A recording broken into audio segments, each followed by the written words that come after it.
ఇంత రిప్పుడుగా ఉన్న బాడీని జస్ట్ 5 days లో ఇలా చేంజ్ అయిపోయా మావా. హే హలో మావా, పొద్దున్నే క్లైమేట్ ఎంజాయ్ చేస్తూ బ్రష్ చేసాం మావా. ఇంకా రెడీ అయిపోయా మావా. నా ఓట్ మీల్ ప్రిపేర్ చేసుకొని తినేసా. ఇంకా స్టార్ట్ అయ్యా మావా మా ఫ్రెండ్స్ తో. సాటర్డే కదా, టెంపుల్ కి వెళ్ళా. 108 ప్రదక్షిణాలు చేస్తానని మొక్కున్నా మావా. ఆ మొక్కు కూడా తీర్చేసుకున్నాయి వాళ్ళతో. ఇన్ని రోజులు సెమ్ ఉండడం వల్ల వీడియోస్ అయితే పెట్టలేదు మావా. ఇంకా కొన్ని రోజుల్లో డైలీ వీడియోస్ పెడతా. మా ఓడికి తెలుగులో గౌతమ్ రాక గూగుల్ చేసాడు, అంటే నేను కూడా చేశా. ఇంకా అలా టెంపుల్లో దర్శనం ముగించుకొని కాఫీ తాగడానికి వెళ్ళాం మావా.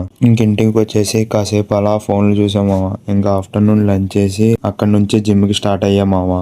ఆఫ్టర్ నా సెమ్ నా వెయిట్ వచ్చేసి 68 kgs ఉందని మావా. 4 kgs పెరిగాను. సెమ్ మధ్యలో మా అక్క మ్యారేజ్ ఉండడం వల్ల నేను ఫుల్గా బయట తినేసా మావా. అనుకున్న వర్క్స్ ఉండటం వల్ల నేను చాలా చీట్ మీల్స్ అయితే చేశాను మావా. ఇప్పుడు నా ప్రజెంట్ బాడీ కండిషన్లో చాలా ఫ్యాట్ అయితే గెయిన్ అయ్యాను మావా. ఇంకా చిన్న చిన్న వర్క్స్ ఉన్నాయి మావా. అవి ఫినిష్ చేసుకొని బాడీ రికంపోజిషన్ అయితే చేస్తాం మావా. ఇంకా ఫిట్నెస్ టిప్స్ కానీ వర్కౌట్స్ కానీ ఏమైనా కావాలనుకుంటే కామెంట్ చేసి సబ్స్క్రైబ్ చేయండి మావా.